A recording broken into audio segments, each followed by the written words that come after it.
Okay, welcome to the live tonight, you guys. And of course, with me is TISHA LEEWAYE. And so, TISHA, how do you want to define yourself with Suzanne Morphew, first of all? Whatever. I guess her voice. Because I'm not like her best friend like people think. Right. So, I mean, I guess I would just say her voice. Her voice. Now, so, and if you guys don't mind, so thank you so much, first of all, for joining tonight. And you guys, Aspen Adam, he's sick tonight. And so this is great here because regardless, at the end of the day, you know, TISHA has been a great voice for Suzanne, as well as many others. There's a couple people that I distinctly remember, and TISHA has, I know, put a lot of heart and soul into the Suzanne Morphew case. Now, just to explain again, so you're a hairdresser, and right. So you were basically cutting the family's hair? No. Okay, so that's the other thing that people don't understand. So basically, I worked at a salon where the family came and tanned. Oh, tanned. Okay. Yes. Yeah. Tanned.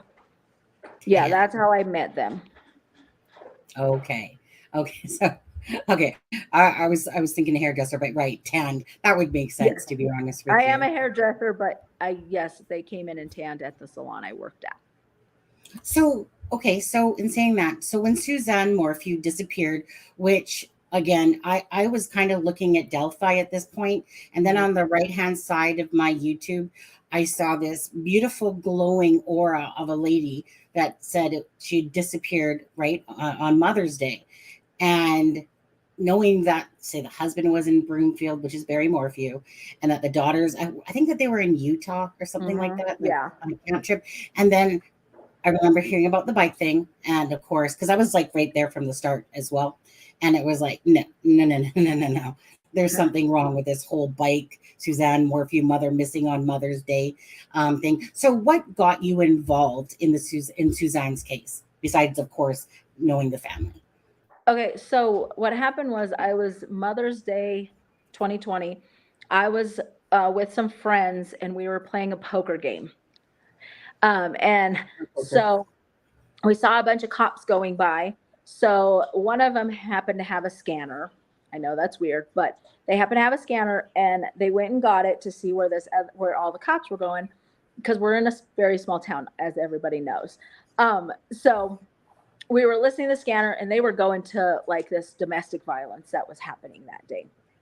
So all we heard was so-and-so needs to go to this address for domestic, and the rest are already at a missing person.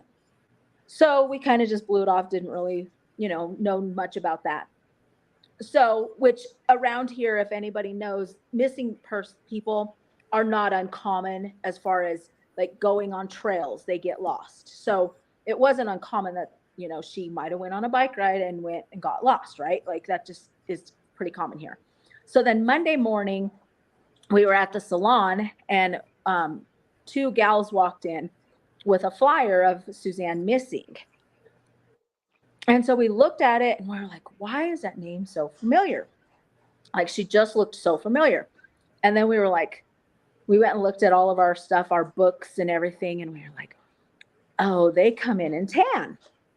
So we were like, okay, well, we'll just kind of, so we looked up Barry and stuff and just to see, familiarize ourselves with him.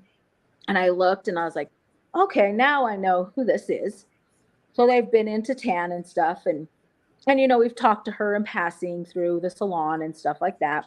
I was never best friends with her. I was never, you know, her hairdresser or nothing like that. But we had talked at the salon with Barry, and the Mallory at that time had come in. Macy had never come in because she was so young at that point.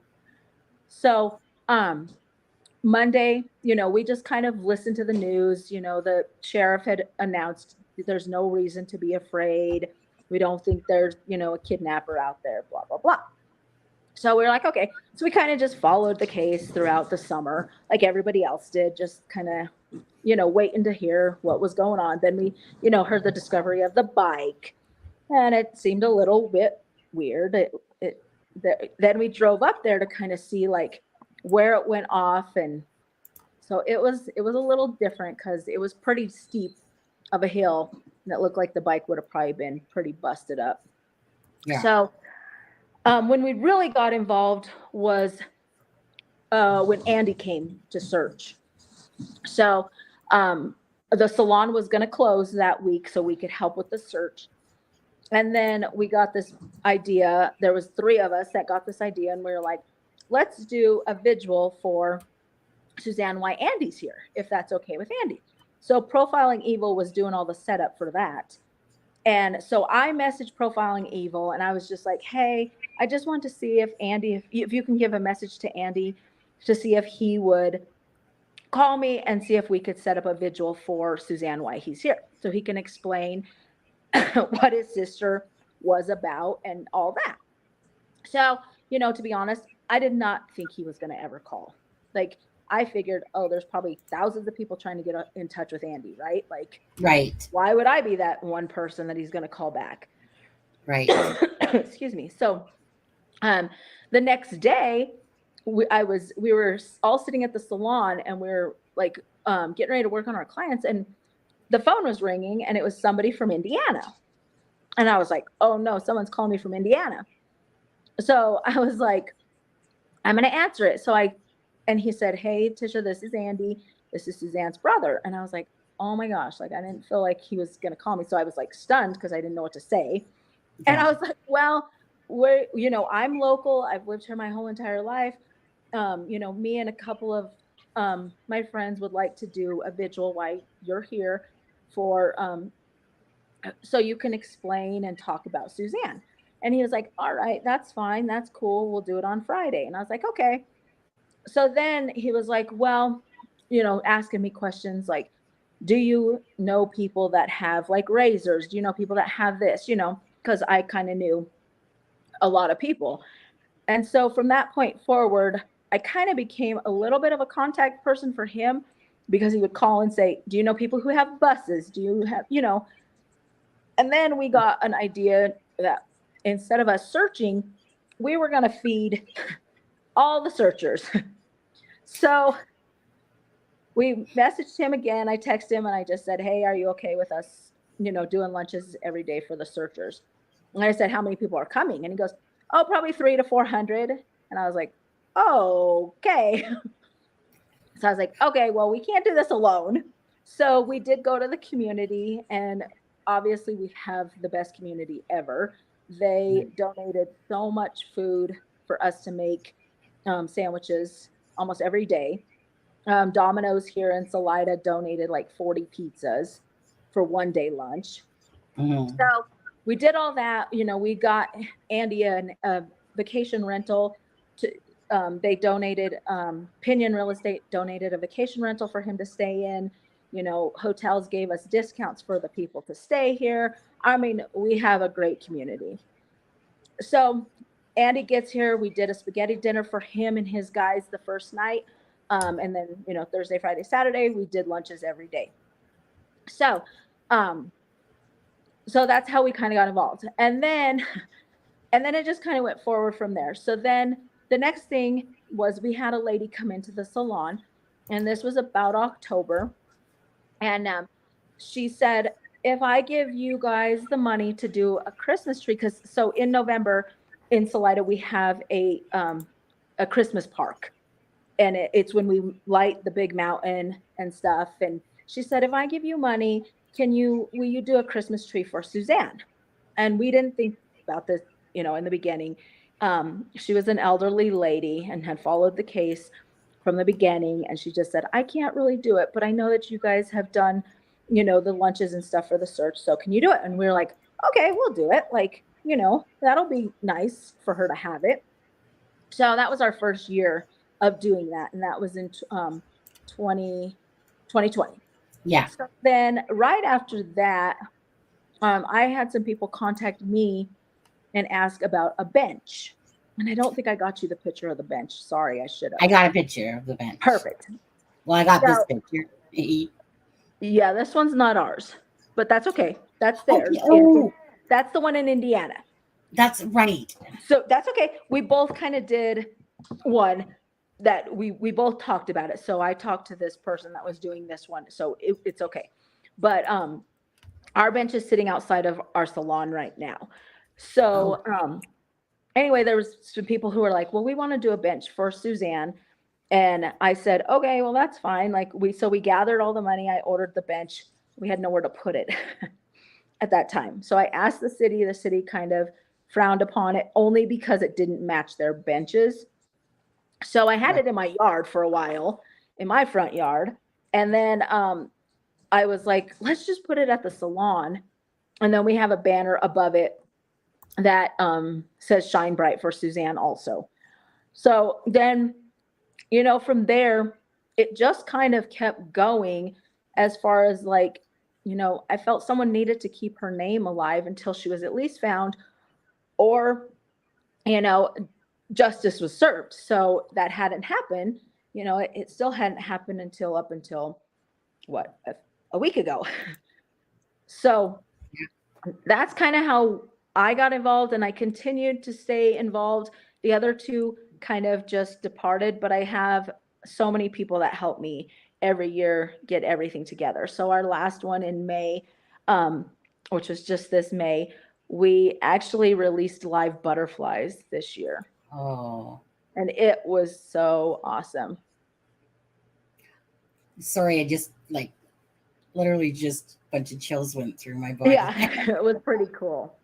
Yeah, on there. Well, and exactly, for me, again, sometimes you just, when it comes to a case or something like that, like I never planned on being in true crime at all. And it's a Suzanne Morphew case. So this for me, although at about the 2.5 year mark, I basically just needed to take a break. And then for me, remember we were, so I said to you before we jumped on the live here about callings in a sense. Yeah. And during the time that I was kind of just taking about a 10-day break from Suzanne, I started looking at the Delphi case. And I just felt at that point that there's enough people now, with Suzanne, that let me go over to the Delphi case, knowing Suzanne's case, it was my baby to me because, I've done the tribute videos for Christmas for her, Mother's Day videos, because I love doing that. And if the family ever saw it, I would hope that they would think that they were like some beautiful moments. But it was really for doing it for myself, for how I felt about the case, and just for the people that were following the Suzanne Morphew case, for them to have something that was kind of like put behind some, beautiful music to the pictures. It's just, it was my way of doing my thing to keep Suzanne's memory alive. And after the search happened with Andy Morphew, which is the person that I just showed a minute ago with the Christmas tree, was Suzanne. I really felt the disappointment of people. It Yeah. was like, like, it's like everyone's got this build up and they're building up, and then all of a sudden profiling evil helps put this search together, and everyone's just thinking. I think everyone was thinking that there was something that was going to come of that. Absolutely. And yeah, and so because I didn't want Suzanne's case to all of a sudden now start taking a dive in attention towards it, that's when I actually brought up my YouTube channel, and I was like, no way.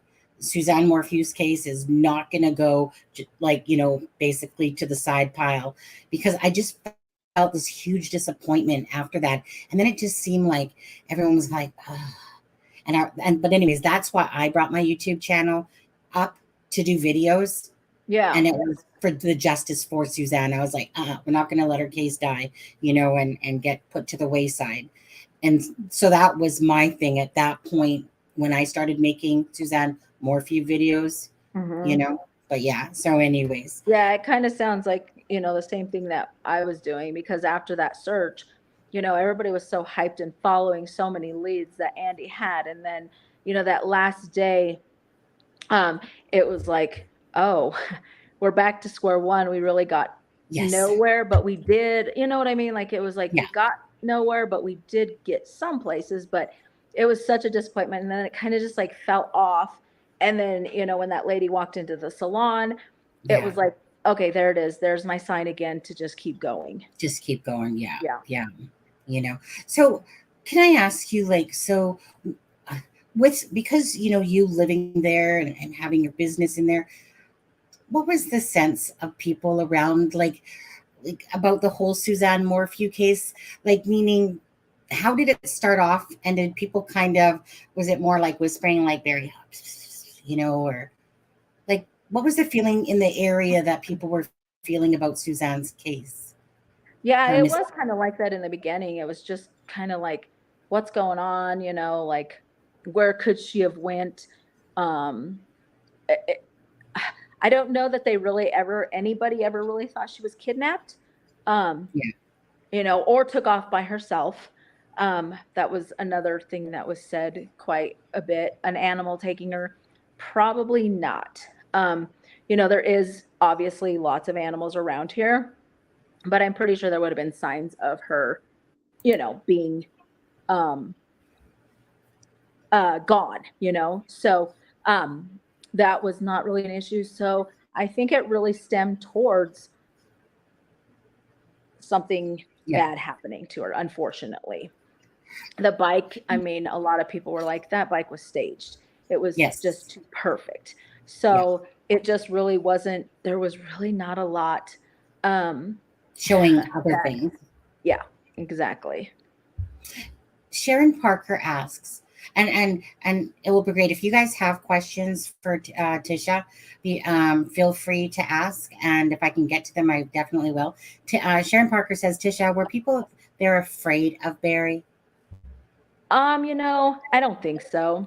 I mean, I think they probably knew he may have had involvement, but I'd never heard that people were like afraid of Barry. That was just never a thing. Weirdly, I mean, it just never was talked about, like, oh my God, I'm not going to go out of my house because, Barry's out there. I never heard that. So I would say no. So let's hear what we'll show. Okay. Now my question to you is, I know how I felt about that pleading video that I thought was the most pathetic video that I ever heard a husband do for somebody. When you heard that video yourself of him pleading for Suzanne, oh, Suzanne, we miss you. Yeah. Did you instantly, like I did, feel like, dude, you are full of crap? Yeah, you could. I mean, honestly, you should have faked it a little bit better. I mean, honestly, it wasn't believable at all. No, unfortunately. I mean, and I think it was Trevor that was recording him, if I'm not mistaken. And I think Trevor, he was there. Yeah. Yeah. I think that came out at some point that Trevor, like it's almost like the way I felt about this whole thing. And well, like, I mean, I've said this many times and you might not have heard it, but as soon as I watched that plea video, I literally poked my husband so hard, like on the side. And I'm like, husband, come watch this video. And you tell me what you think. And my husband's, sorry, but Cancers are very intuitive people, by the way, our zodiac. But anyways, so my husband's a Cancer just like I am. But I wanted his perspective when he watched it too. And he was just like, oh, the guy's just full of it. But I was actually angry. That's why I was like, husband. And I was literally angry. Whenever I think of that video and even watch it, it's like my temperature, because I'm just like, you were such a liar, dude. You literally took your wife's life, in my opinion. That's how I felt the moment I seen that when it came out, about a week after Suzanne. So let's talk about that actually. So pretty much, what would be your take, TISHA, on Barry Morphew's actions? That, from the search, whether he didn't join, from the only time he did certain interviews, what was your take on Barry Morphew, of his actions that you were seeing by your perception? I mean, I guess from my perspective and what I would do if my family member was missing, like he said, she was missing. Um, I would use social media. I would use every entity that ever came to me to get my wife, sister, brother, daughter, whatever, name out there. Why wouldn't you? It's free advertisement to try to find, your spouse or your mother or your dad or your whatever, whoever went missing. Yeah. And it was a constant hide behind Yeah. for the whole family. Yeah. The search, when we did the search, Barry and the girls both drove by there like thousands of times by us and just drove fast by there and didn't stop, didn't say a word. So it was odd to me. I guess I don't know. I guess I would have done it differently. I mean, I guess they chose to do differently. Um, so I agree. Like, I mean, like to me, if my husband ever acted, if I was missing and I found out that my husband acted like Barry Morphew, like I'd probably punt him about 1,000 yards. pretty Because no, much. well, like let me put it this way: if they found me, I'd be gone to the curb. He'd be gone to the curb so fast. If I had to look forward to that person, my own husband, putting that little effort into truly searching for me and that lack of care, that's what was so strange to me, was just to keep continuously watching these absurd actions that don't show that you truly care. And to be honest with you, and I'm going to ask you this one, if you want to answer or not. I was very unhappy with how the daughters, and his family, like I didn't see them posting, "Here's my mom's face, she's missing." Like I didn't see that on any of their Instagrams and different things.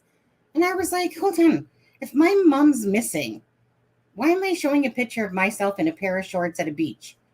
Yeah. And so how did you think anything about that yourself? Because I thought there was very much for someone that's missing, and considering they said recently that they were just expecting their mom to, like in Barry Morphew, to Yeah. somehow walk back in the house. Yeah. Like, so if So she was again, this is the way that this is the way I did it actually.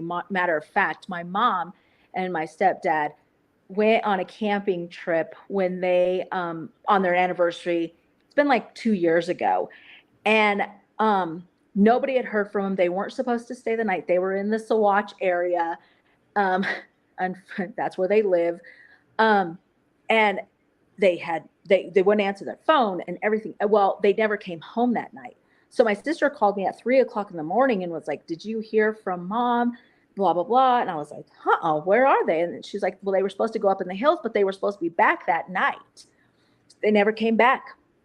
So I said, well, did they happen to go to Cripple Creek? Did you check their accounts? My other sister had their account information so she could check it. She's like, they haven't spent no money or nothing. So 5 o'clock that morning, I got my son up. He had to go to work that day, but I told him, you're not going to work. We're going to look for your grandma and we're going to look for your grandpa because they didn't come home last night. I said, my sisters, every single one of my sisters, my husband called off that day. Everybody called off that day, and we took off towards the mountains where we were just looking. We didn't even know. We went towards a place where we thought that they would possibly be. Well, then I posted it on Facebook because I knew that was going to be an outlet that people had possibly talked to my parents so they would know. Well, one of my mom and my stepdad's, one of their best friends messaged me and said, hey, I'm pretty sure they headed up to this mountain. So I was like, okay, cool. Like, we'll head up there. Sure as enough, they were there and they were just camping. But 5 of us showed up, used social media, went and looked for them and made sure that they were okay. So to not use the outlets that we have nowadays to use is insane to me. And, when Suzanne was found just recently, I was kind of, I don't know if I'd say appalled, but disappointed, I guess, that they had their attorney put out a statement instead of themselves. To me, I would be thankful that she was found so you can get a little bit of peace now. And I would feel like they should have, I guess, with their attorney present, obviously, made a statement. I mean, it's been 3 years. They've not made a statement except for on Good Morning America, which was kind of a joke to say the least. But I was just kind of wondering why their attorney just put out the statement that she put out, first of all. Second of all, like, at this point, if nobody's guilty of doing anything to Suzanne, then you should be thankful that she is now found. That's just my opinion.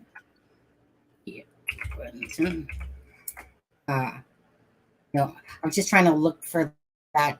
Is that what needs to be done? Is that, I'm just trying to remember which statement, because there was 2 statements. Well, there was one that was like, I don't know, Iris Eton said something to do with they were expecting her to walk back into their life. Well, here's the other thing about that is, if you're expecting your wife or mother to walk back into your life and be alive still, why would you sell everything of hers? Why would you sell your house? Why would you sell her car? Why would you get rid of her clothes? I mean, I understand that the girls may have been afraid to stay up there, but that to me, what if she would have walked back into your life in a month and she came home to nothing? There was nothing left.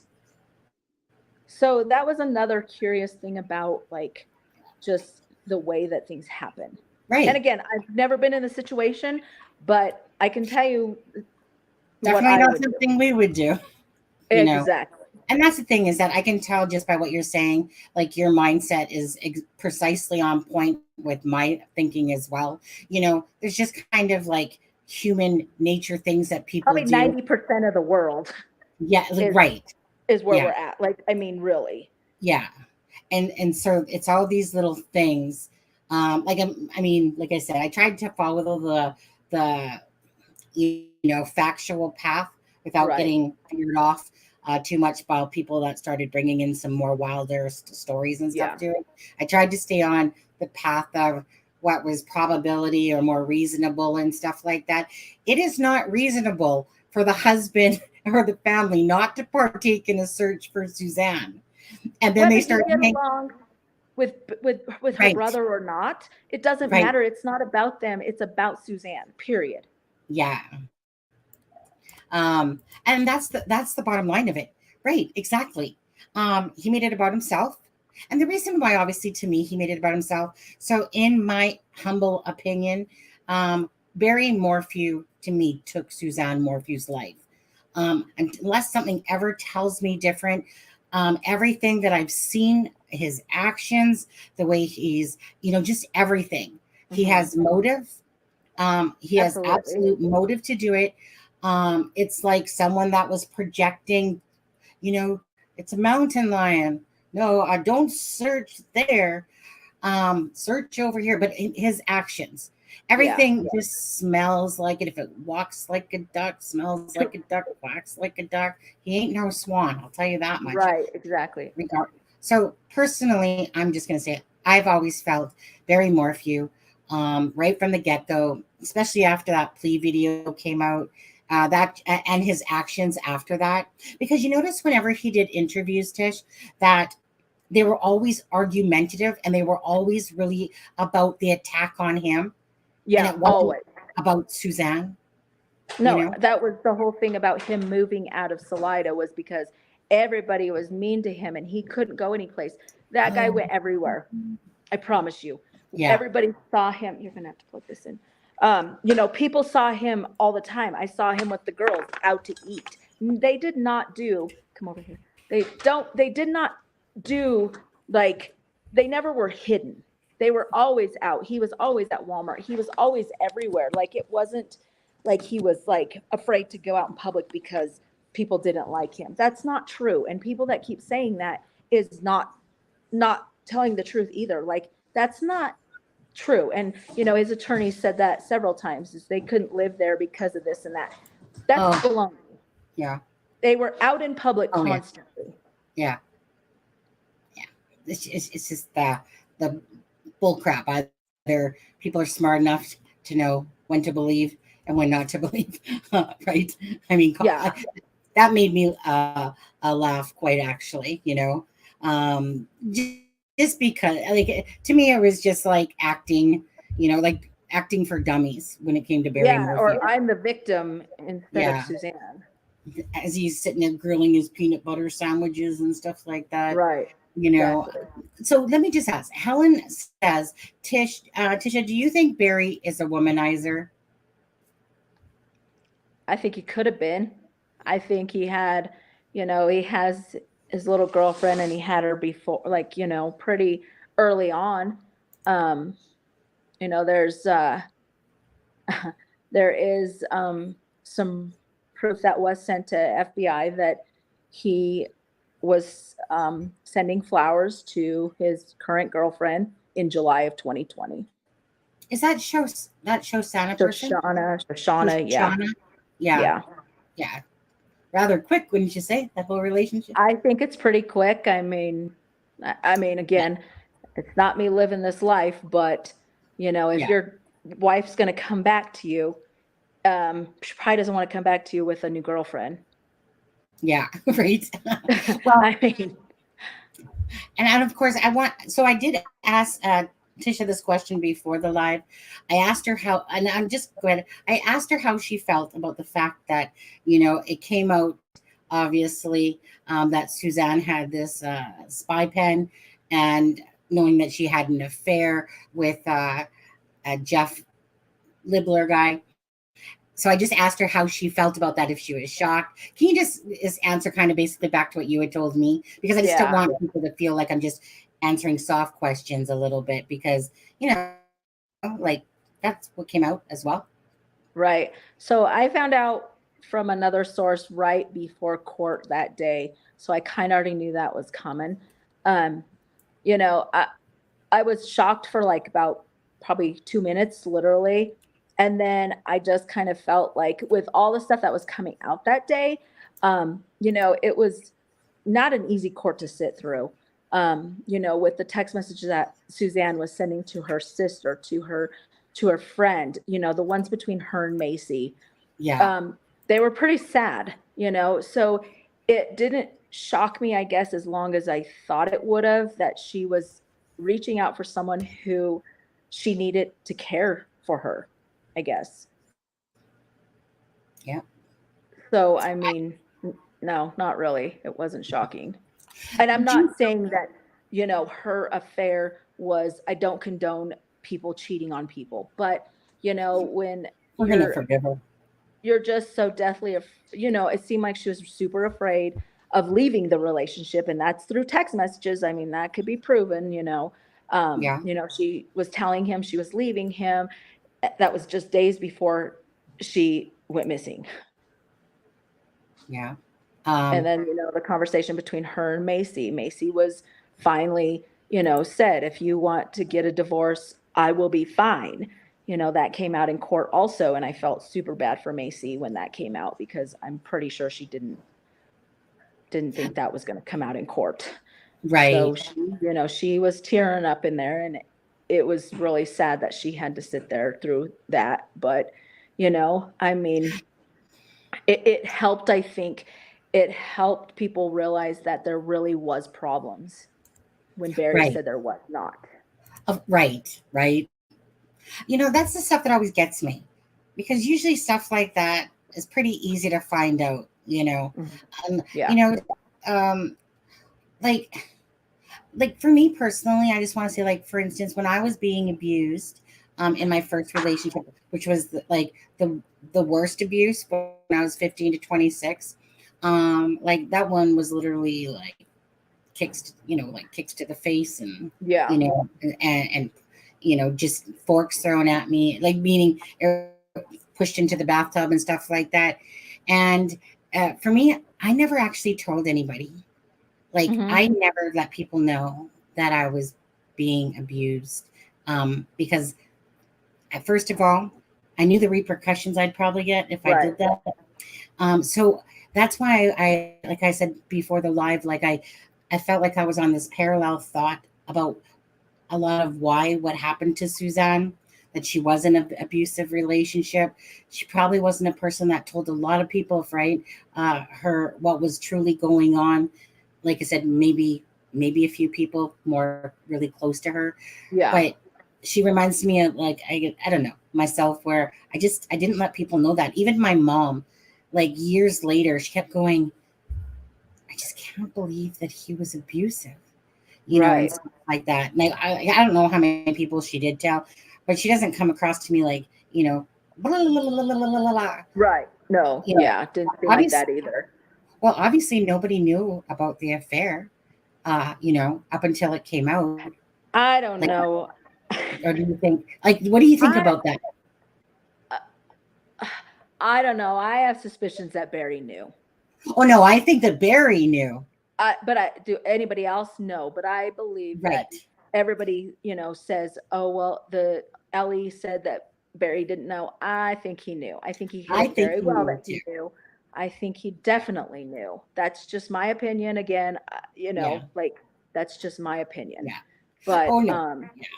I Yeah. just think he knew. I think that was another motive to, unfortunately, get rid of her. you know, so do you think that, so we'll stay on this just for a moment, because I have something to say on this part too. Do you think that it was pre-planned, or that basically something instigated? Obviously there was brewing going on within them, obviously, from the 4 days prior. Do you think that he actually kind of pre-planned it a bit, or do you think that it just kind of hit its tipping point, that perhaps he came home, and they got into an argument, and she's like, well, I've been cheating on you, whatever, anyway, and I'm sick of you? Do you think something like that occurred, which just kind of blew the top off? I don't And then, know. I think it was more like it could have been a little bit of both. I think maybe this is, again, my opinion. I don't want anybody to think that I think I know it all, but I think that, possibly he knew of the affair. He knew she was wanting to leave him because the text messages said that. I mean, that's clear as yeah, day. But I think that he didn't want that perfect life, the perfect on the outside, to go yeah, away. to go away. Because if you look at a lot of their pictures, if you Mhm. talk to people in the church system that they were going to, their life was almost too perfect. So, Yeah, of course, if it was to come out that Barry was abusive, or Barry this or Barry that, like, and they got a divorce, but guess whose reputation it would probably hurt the most would be Barry's. yeah. Oh, So, I ego. mean, obviously someone like him and, you know, I feel like he's very narcissistic. That's again my opinion, but Yeah, people that are narcissistic will do not let that happen. absolutely. Their egos are, they're too far up their own, basically, I call it too far up their own butts, that they can't pull their head out of it because it just really becomes about them. Manipulators, Yep. twisters, distorters, projecting, gaslighting, all that stuff. Like if you try to do one over on a freaking narcissist, like I said, their egos, forget it. Then that's usually where their downfall is that their Yeah. pride, their egos just can't let someone else one up them and stuff like that. And that's usually their downfall, to be honest with you. Because to me, he was again right from the start. I looking at him, narcissistic, controlling. He's like that man's man, you Yep. know. And Suzanne, like I said, maybe this might be where opposites attract, perhaps. I don't know. Just all I saw from Suzanne was this aura. And to this day, whenever I look at Suzanne, it's like in the eyes and the smile, in the aura around her, all I see, regardless, is this beautiful lady with this beautiful heart who, even so, going back to the affair for just a second, is that, although we don't, it's not right to try to have your cake and eat it too, whatever, on that one, because I really don't care. You know what, Barry, you get what you reap what you sow. But I feel like Jeff Libler was exactly the person that Suzanne was actually wanting in her life. Someone that was probably kind, caring, generous, attentive, versus Barry. You can tell, like, man's man like Barry, those aren't the ones that you're going, oh, please come comfort me type of thing. Blah, blah, blah. He's the kind of person that's controlling. Nobody else can have you. You're mine. You're my trophy. You're this, you're that type of thing. Instead of just somebody like me and my husband instance, we just let each other be each other, you know. Yeah. There's no control, there's no nothing.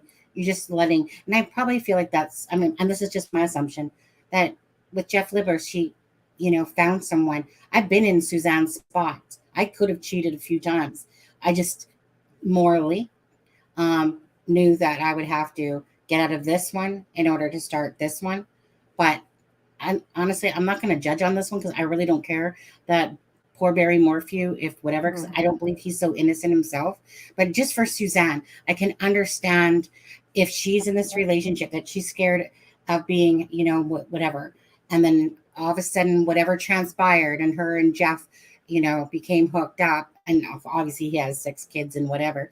Obviously, Yeah. there was this connection regardless. And I just think that Suzanne is a beautiful, gentle, kind, caring heart. And I think that Jeff as well is that of the same personality that Suzanne was hoping for.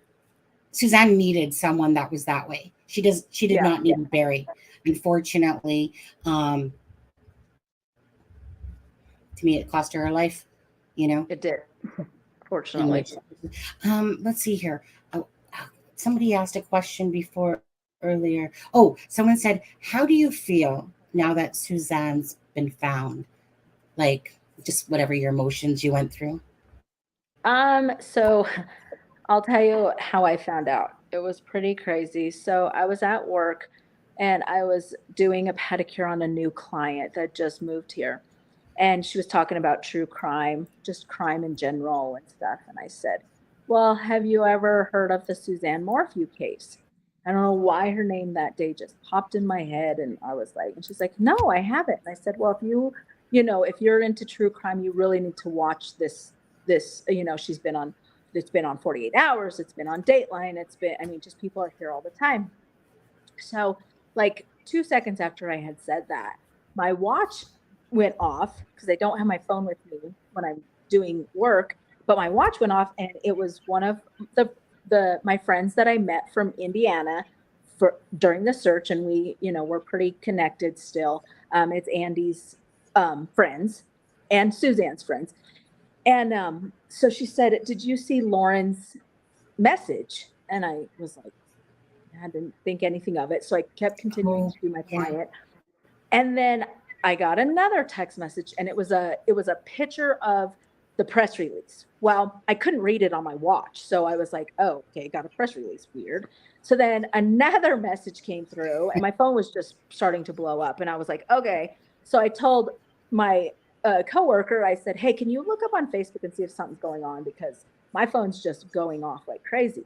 And so she looked, it's like nothing. So I kept getting and finally I just told my poor client, I said, you need to hold on a second. I got to go see what's going on. There's something, and it more than likely has to do with Suzanne, because it was the people that, you know, I've communicated with about Suzanne was the people that were texting me.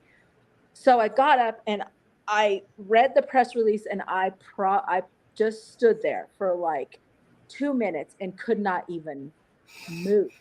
Like, it was just so bizarre. And I was just like, wait, in Moffat? And then I was like, wait, Moffat? And so then I told the whole salon, and everybody was just like, so shocking, but they started crying. And and then my phone was going off, and our business phone was going off, because everybody from the news was calling. And then I just had people, and it was just like, oh my gosh. And so thank God she was my last client, because I probably would have never got through anybody else. I bet. I understand. Like, I was so in shock, but I was happy, but I was like sad, because she's not alive anymore, you know. But it's official. And then, you know, I text her sister. Well, I called her sister, and was trying to. She's like, "Let me call you back. I'm on the phone," you know, with obviously thousands of people calling her. So, you know, so it was a surreal day, I guess. And even into the night, it was like, oh, is this for reals? Like, you know. So I kind of just watched everything, and then, you know, his attorneys posted statement, and it was pretty intense.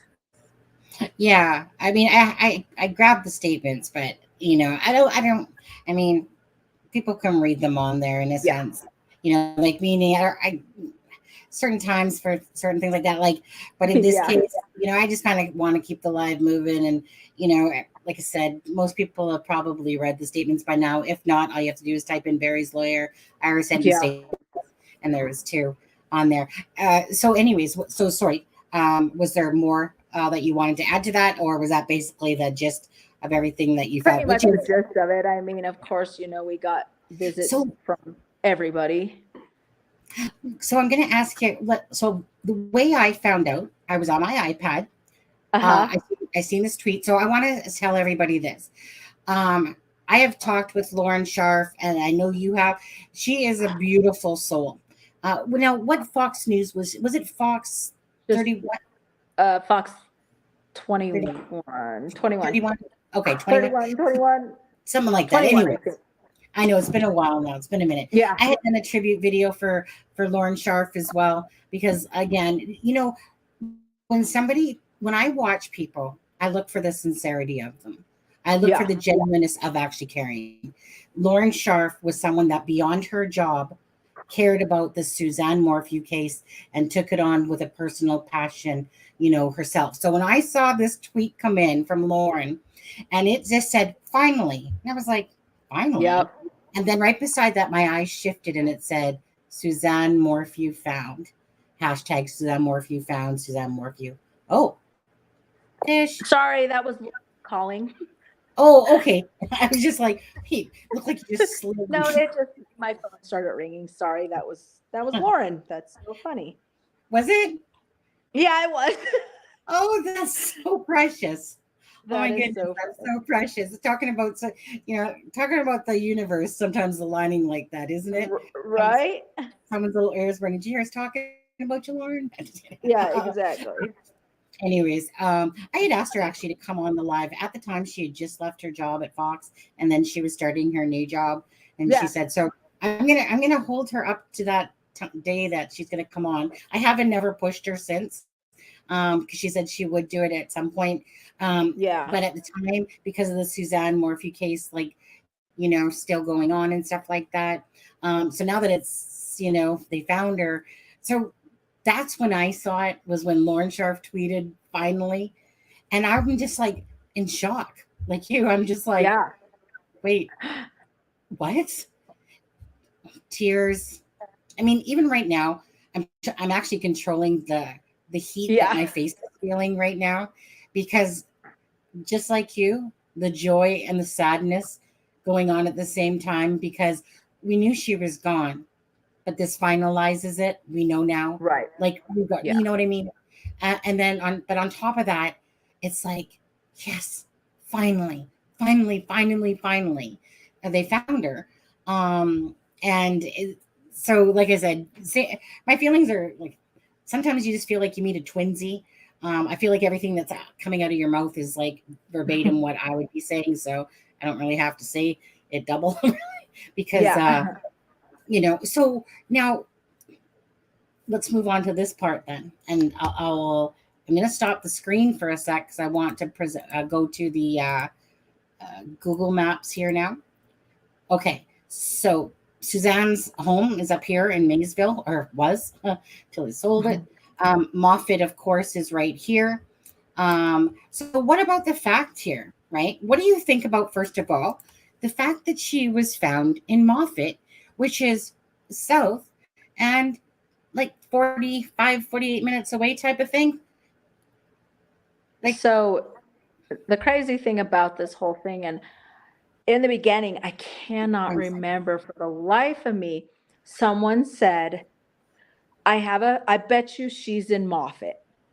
And really? the reason that they say this is because, Moffett and Saguache area, just those areas are so like Prone? flat and dead, and like there's Oh, yeah. nothing there. So Yeah. like it's kind of like a perfect, I guess if you would say, perfect place to maybe put somebody that you don't want to be found. So it doesn't Yeah. surprise me that she was there.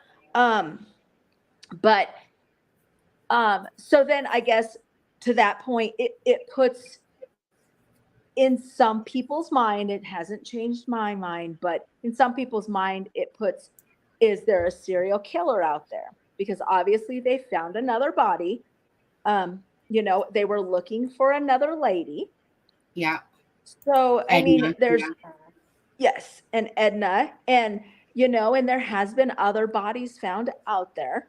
Um, but to me, it didn't sway me any different. Um, Right. the guy that was found 22 miles away from where Suzanne was found. That was James Uh, Montoya, by the way. yes, he was found. Matter of fact, he was found a block away from my mom's house, in Oh, oh, Saguache. So it was Saguache. oh, yeah, Saguache was where he was found. Moffett is where she was found. It's 22 miles away. right, They found out who the guy was who killed this poor, guy. right, It was in a bar. Like Suzanne wasn't in a bar. She wasn't out. right. I mean, there's just different, and with Edna,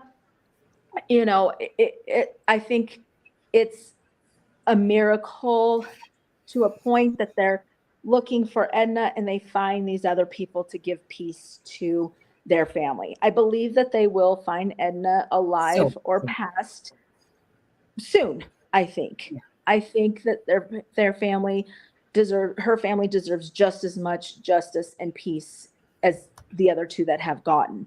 But Moffett doesn't surprise me. Think about it. I mean, you're going to kill yeah, somebody, you're not putting him in your backyard.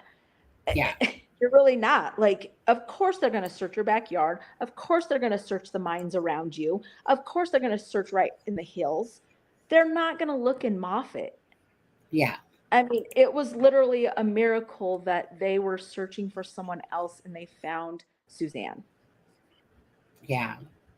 Um, I was gonna say, because like you're talking about, I mean, I guess they call it the boneyard They do. thing, and I mean, I never personally would have thought she, like, okay, I mean, like I said, I always thought, sorry, it's this way. Am I on the right path? No, it's this way. Okay, because there's the sign over here, so Yeah. it was just basically right over here. Is it on the left side or the right? I feel like it was on the right side here that it I was. don't remember. I have not been out there yet. Just trying to remember. I think it was on this side. I think it was on this side, but if I I'm wrong, think it's it on was. the other side. Yeah, I think it was. Um, and so you know what? I just believe in everything kind of like remember kind of like as we were talking about Lauren and then Lauren messages you.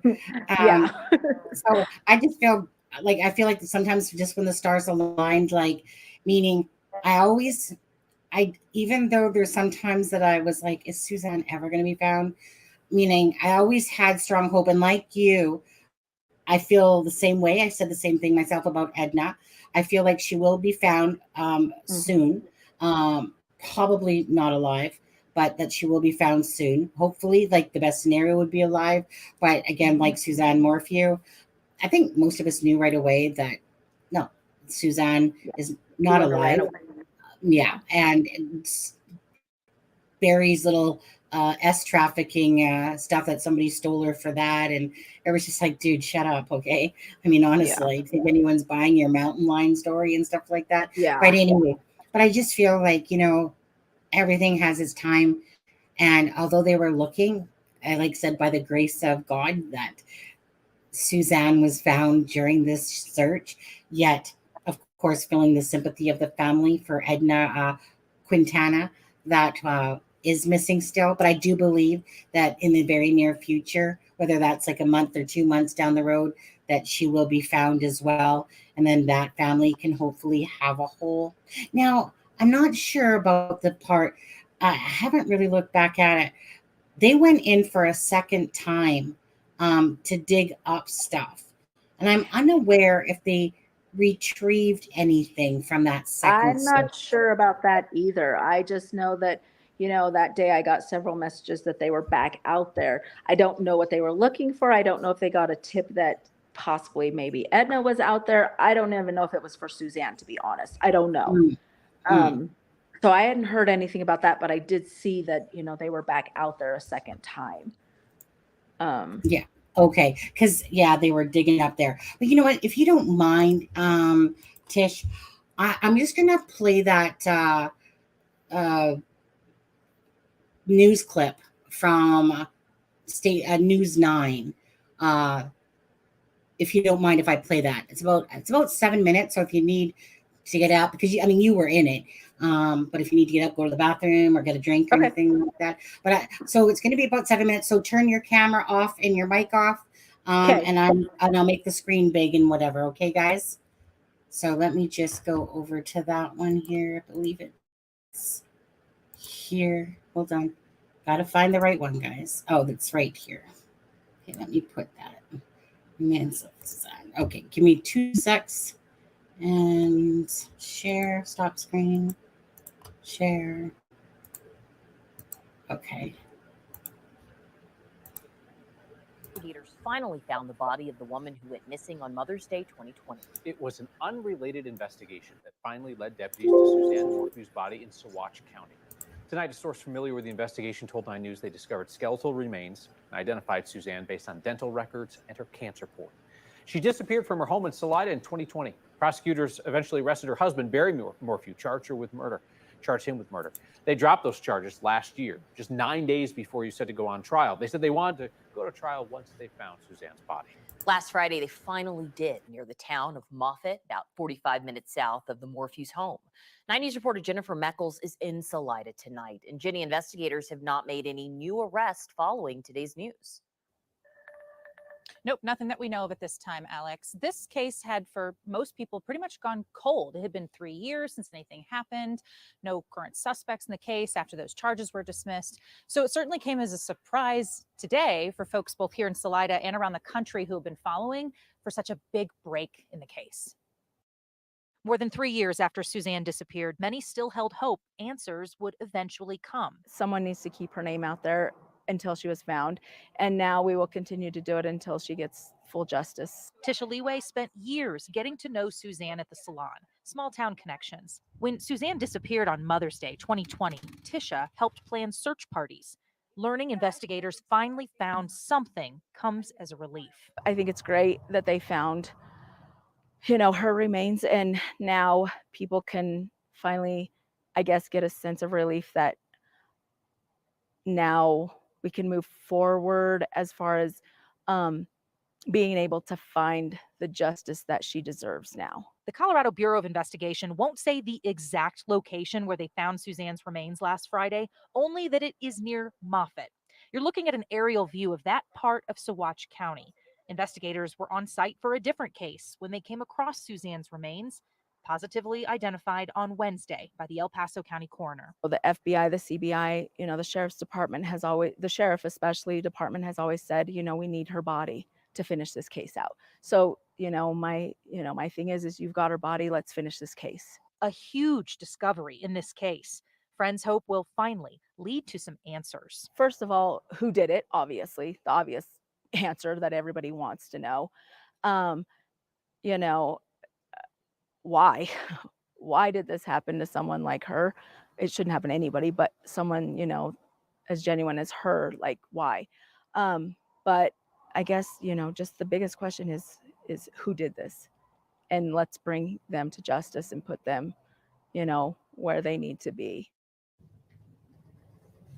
Our team reached out to several members of Suzanne's family today. We were unable to connect with any of them. We also don't know if investigators have spoken to her husband, Barry Morphew. Our team reached out to his attorney today, but when we spoke with her, all this information about finding the remains was actually news to her at that point. That was mid-afternoon, guys. And you mentioned the husband. I mean, we remember very clearly prosecutors saying that this was the missing piece. They needed her body in order to file charges again against him. And I think a lot of people were wondering tonight, will that happen again, and potentially how quickly?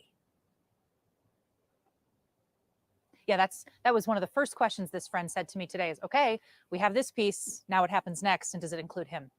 All right. Lots more to come on this for sure. Ginny, thank you. So at this point, investigators aren't talking. Not the CBI, not the sheriff's office, not the Chaffee County DA, who filed the original charges against Barry Morphew. 9 News reporter Mark Salinger walks us through the months of searching and that aborted murder trial. It's been more than 3 years since Suzanne Morphew was last seen. 3 years since the day law enforcement believed she was killed. Investigators say this is the final picture Suzanne took on the afternoon of May 9th, 2020. It's the last piece of evidence that shows her alive. She sent the picture to a man in Michigan she was having an affair with. Suzanne was reported missing the following afternoon.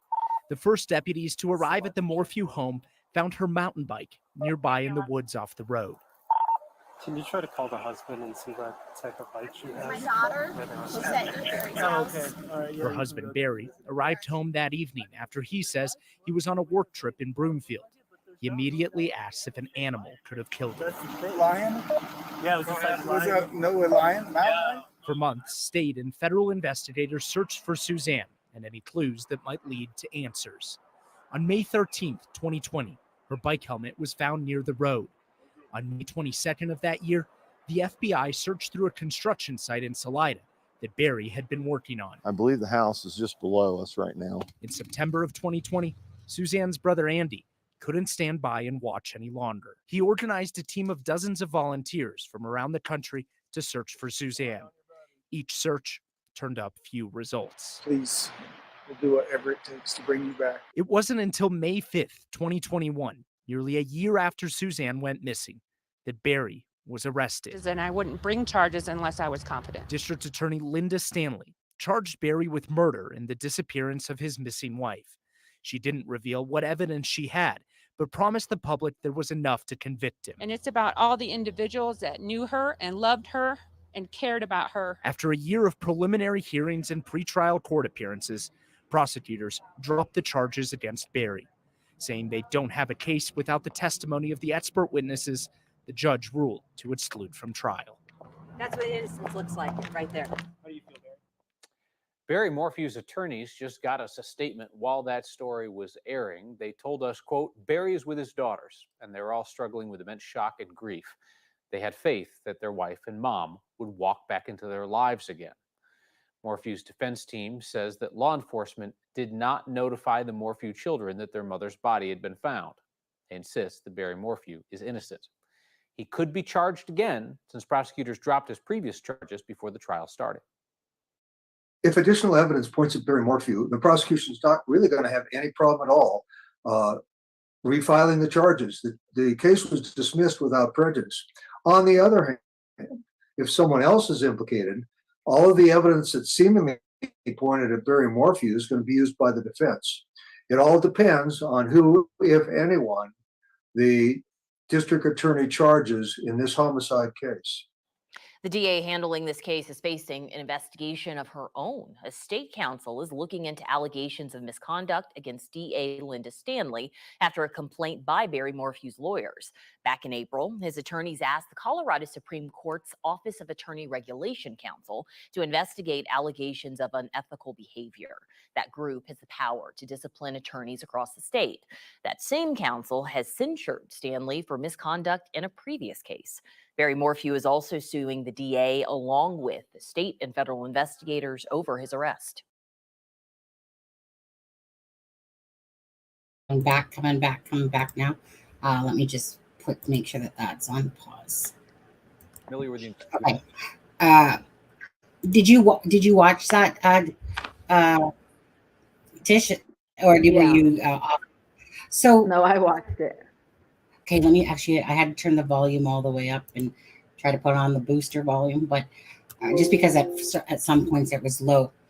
Out of that whole thing that we just watched, there's a few things in there, like about Barry Morphew, for instance, suing for the $15 million. What do you think of that part at the end there?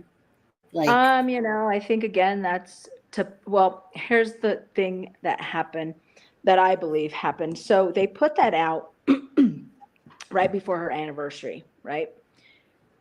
Before her 3rd year anniversary. They had plenty of chances to file this whole lawsuit, and they did it. I believe it was put in the courts 2 days or 3 days before her 3rd year anniversary was coming up, right? And if it wasn't that early, but it was right in that area. So me, myself, just being who I am, I contacted every outlet that I had, every news outlet I had. I wasn't going to invite news to come to her 3rd year vigil that we were holding. But that made me probably the most angriest I've been in this whole case, because it took the spotlight away from who it should have been on, which was Suzanne, and put it on Barry again. Poor Barry, always poor Barry. Well, I just contacted every single person that I knew, every person that I had, to make sure that they were there to cover our vigil for Suzanne, who is the victim here, not Barry. So I deterred that. So also, that week, that following week, he was going on Good Morning America. And, nobody was asked to go on Good Morning America but them. Right. So after her vigil, I had a really good contact. I messaged him and I said, we need to be on Good Morning America. Suzanne needs to be on there. Her vigil needs to be on there. Her pictures that were put in the vigil need to be on there. This is about her. This isn't about Barry.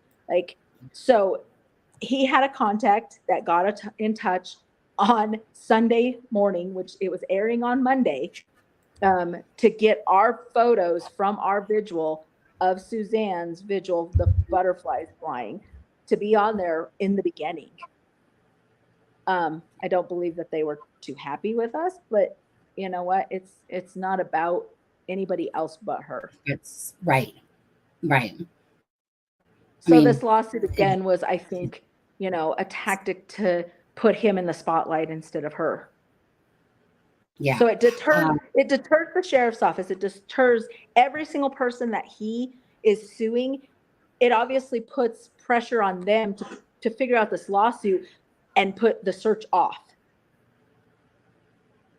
So that was kind of irritating also, let's do another tactic to get them off of the search where they should be. Right.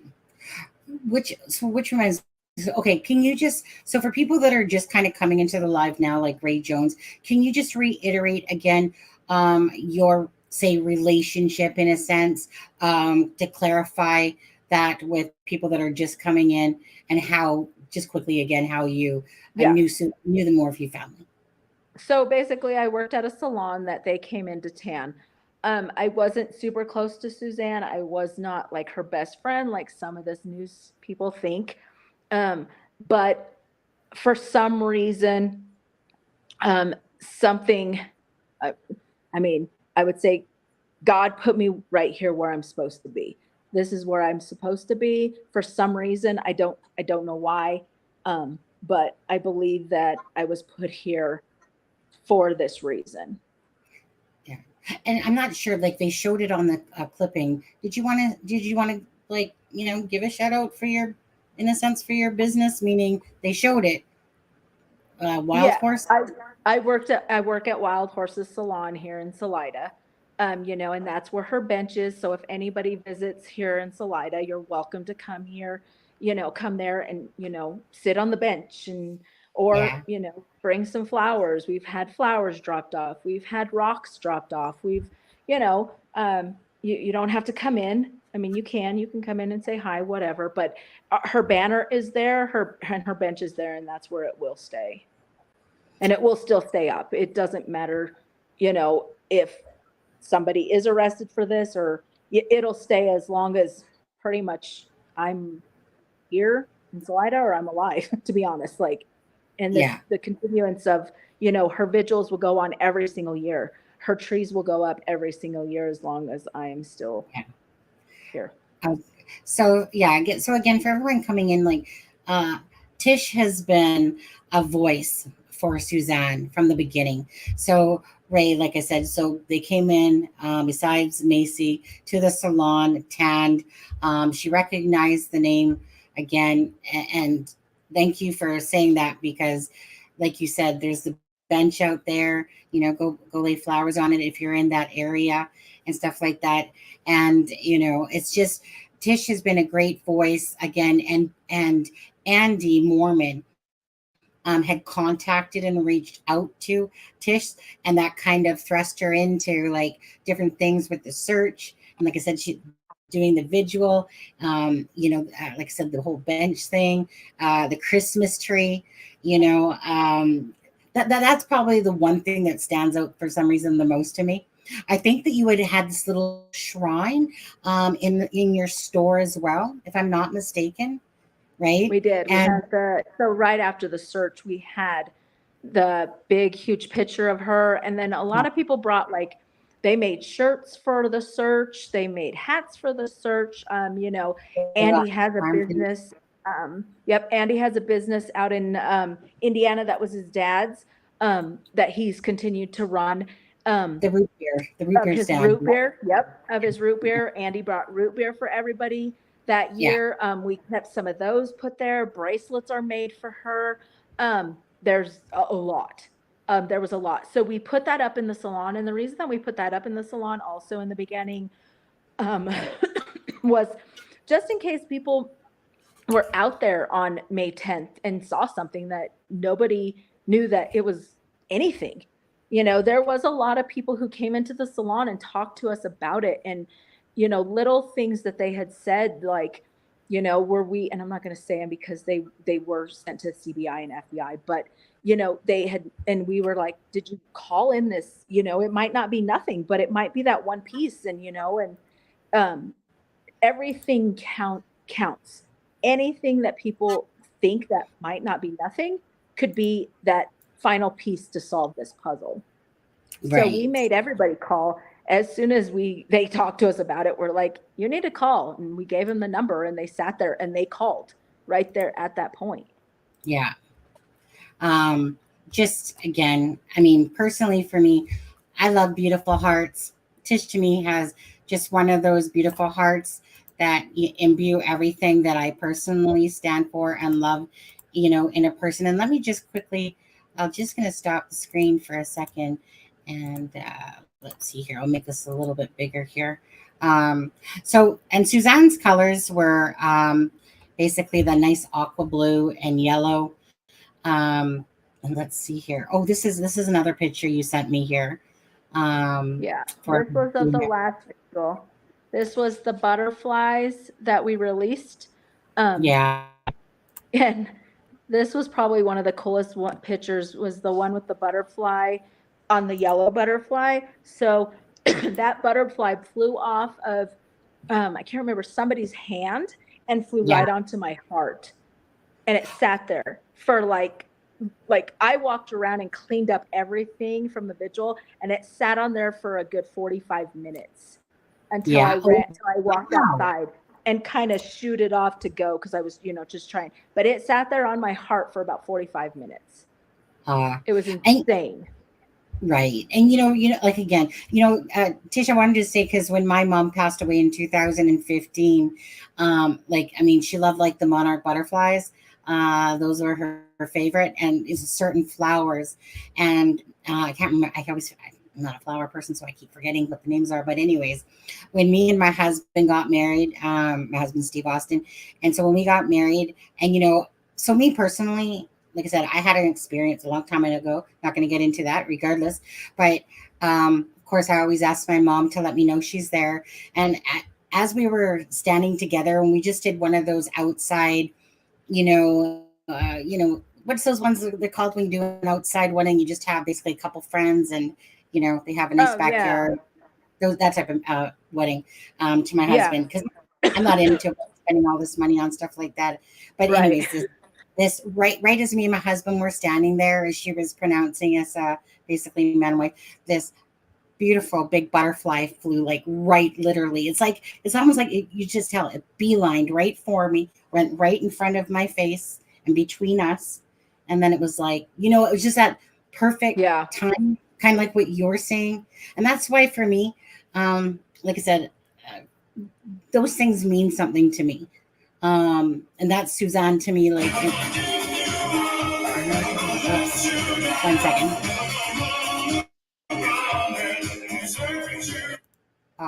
Thank you. Super chat, $3 Thank you. Thank you, Helen. Thank you for that. So I'm sorry, music goes off whenever somebody does a super chat, different things. But anyways, yeah. So to me, those are just like, for me, in my heart, I know that those are things that somebody can't take away from you. If a butterfly comes and lies down and you say it's like there for 45 minutes, to me, that's basically Suzanne's whatever love around you, basically thanking you and just letting you know she's around. But I already know that. So whether or not somebody believes in that side of spiritualness and stuff like that, because it's not like I'm this wacko that sits there with a freaking crystal ball. But meaning I've had my own personal experiences. I know I'm a very level-headed person when it comes to stuff and signs and stuff like that. And even when my twin sister, when she went into a store, and my mom's name is Gloria, and they were playing the song in that store Yisk, Jysk, Yisk.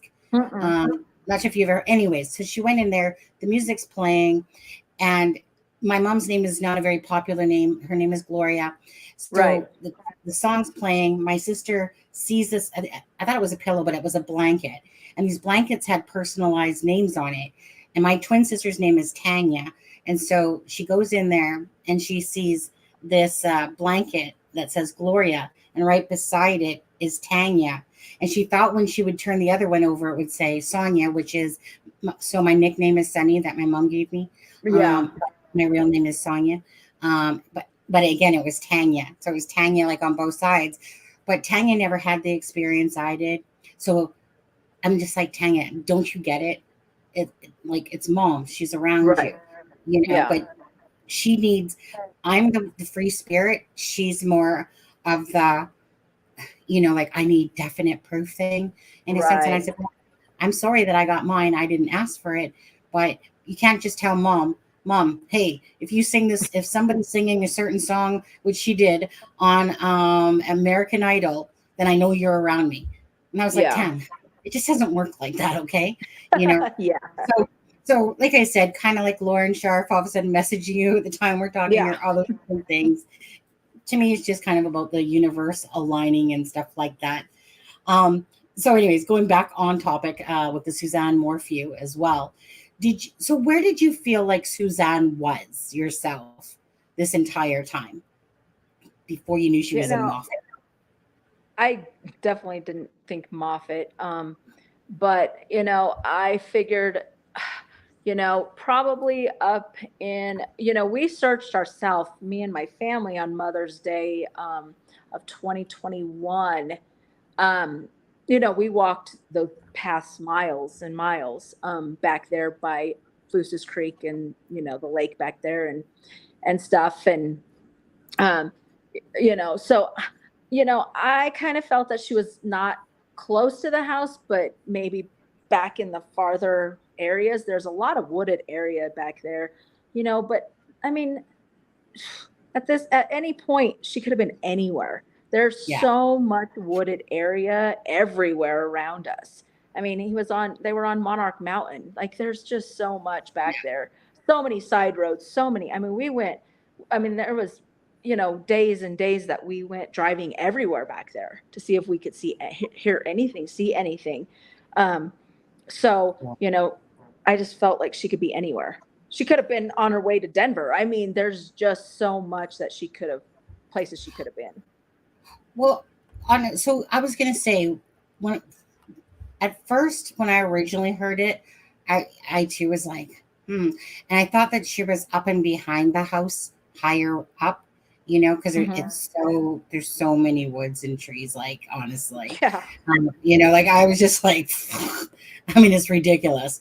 But the one that I always felt that she was at, and honestly, like, maybe I had some very vivid dreams about Suzanne, and it's almost like I kept getting a visual of a redhead.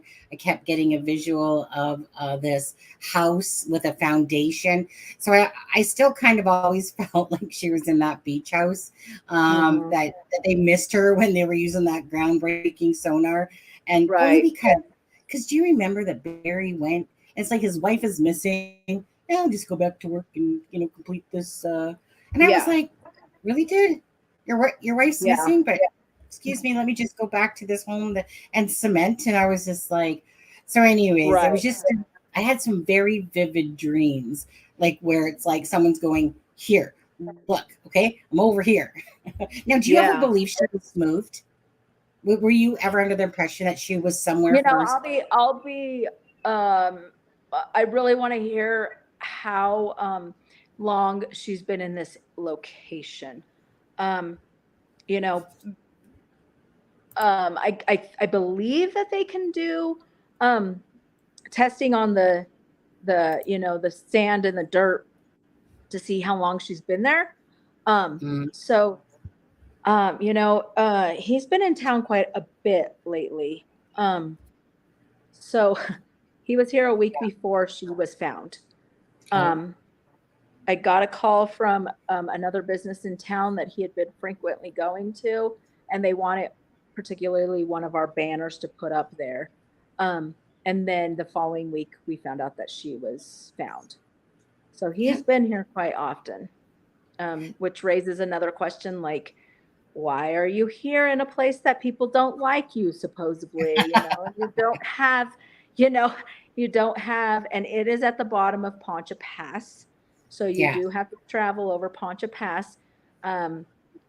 So, I mean, there's a lot of questions on, was she just recently moved? Has she been there the whole 3 years? I don't know. I'm curious, when the facts come out after they, test everything to see, I believe that possibly she could have been moved at some point. Yeah.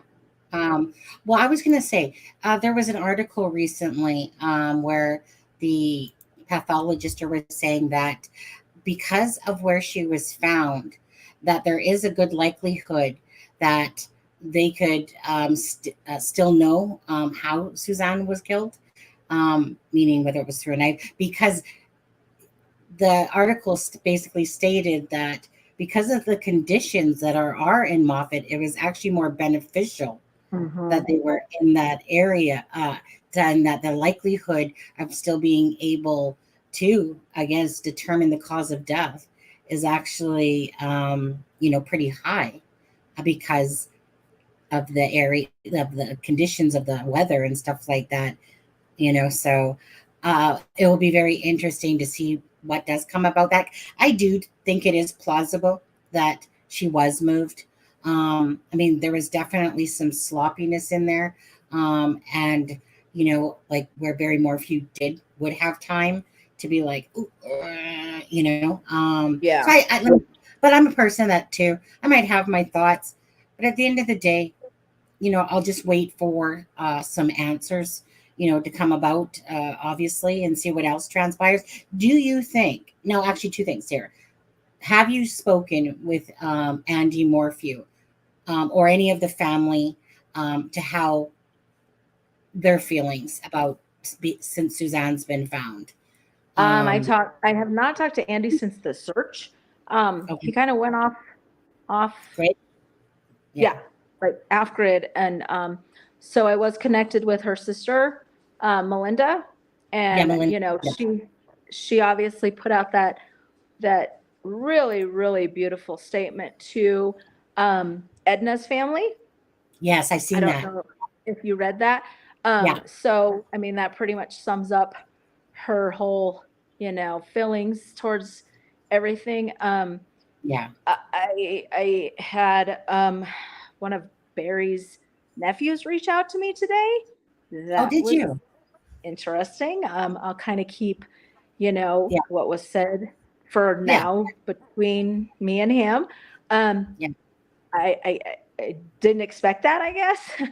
I'm grateful that he did. He said, some wonderful things also after we had chatted on a text message. So, it was very, very interesting that, someone had brought me a note over from another business and said, Suzanne's nephew is trying to get a hold of you. And I was like, well, why doesn't he just call the salon?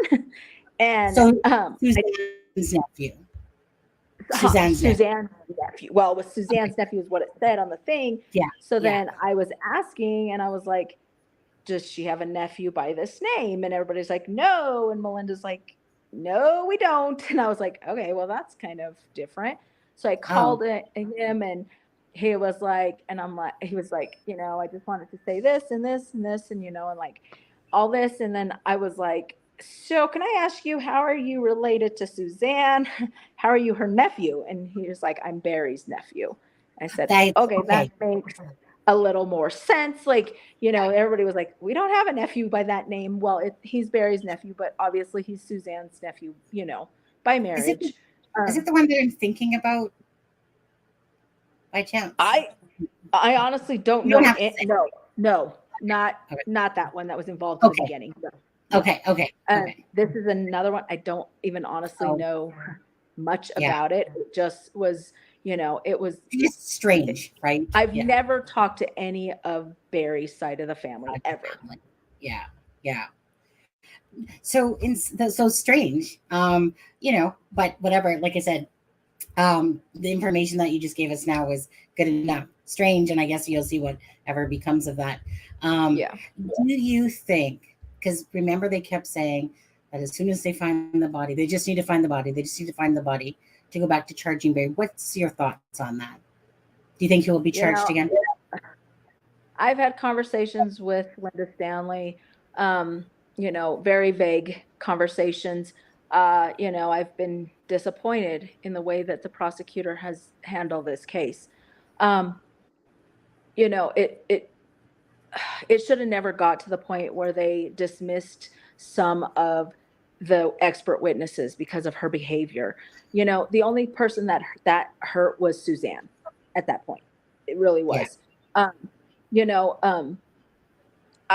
pray that, they keep Linda Stanley off this case. And it's only because of her behavior that has been happening lately. I've seen other, news reports that what she said on air, and it's crazy that she still has her job, to be honest with you. Right. As a DA.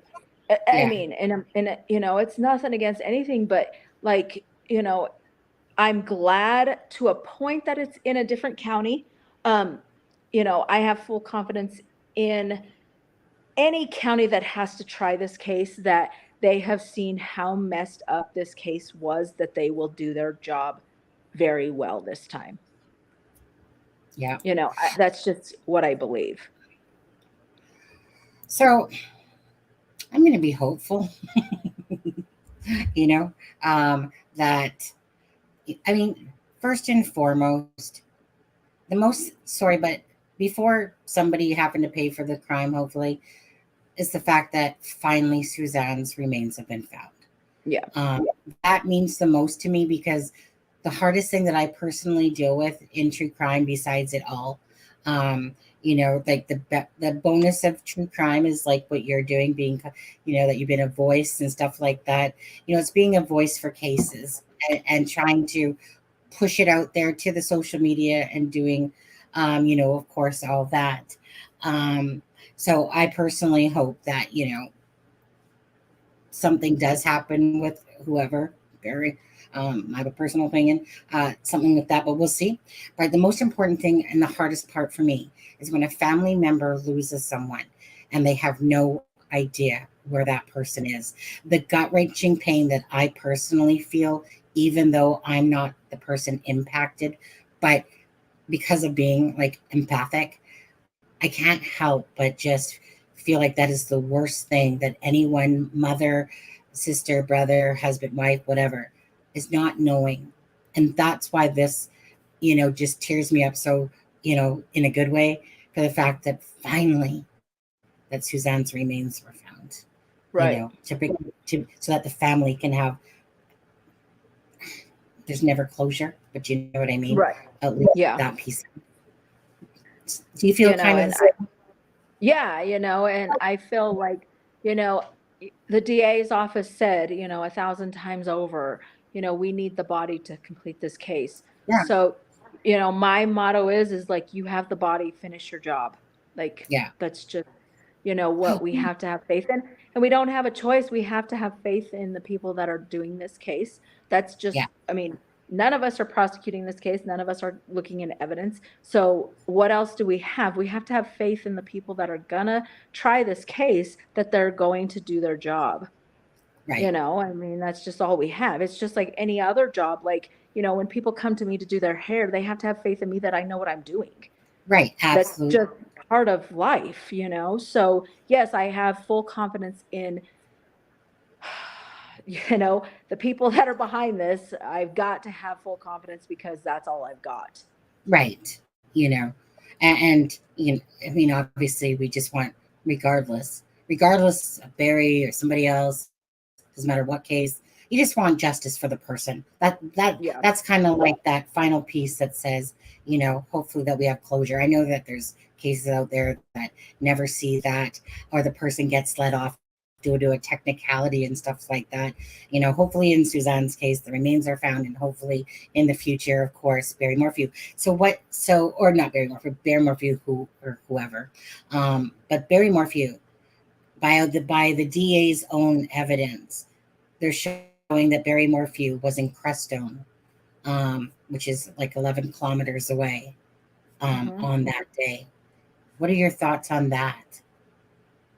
You know, when I saw so obviously I saw it on the defense side, and they took off the date of when he was in Crestone. Obviously, they don't want people to know what day he was in Crestone. I mean, that's an obvious thing. Yeah. You know, it's their tactic for defense, which I get. But either way, it's going to come out. Like, it's going to come out when he was in Crestone. You can suppress anything. You know, you can suppress anything you want, but the facts of the matter is everything is going to come out. This case is starting from the beginning. You know, there's new prosecutors on it. There's new DAs on it. There's new eyes on it. I've always said that as soon as they get new eyes on this case, it will be solved. And that's how I still feel. Yeah, absolutely. Just quickly, and not to interrupt, but I do like to appreciate the people. So you're good. Fibro just gifted 5 memberships. 1 second. It's gonna play 5 times once, but let me just.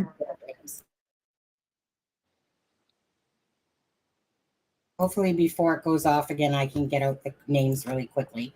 So Fibro, thank you very much. And Doreen got a membership. Sorry, Doreen, Dee Dee, Phil Bond, and Gifted 5. I don't know who else at this moment. Dee Dee, Phil Bond, GPs, and Ray. Okay, and Ray, yeah. Okay. So thank you very much, Fibro, for that.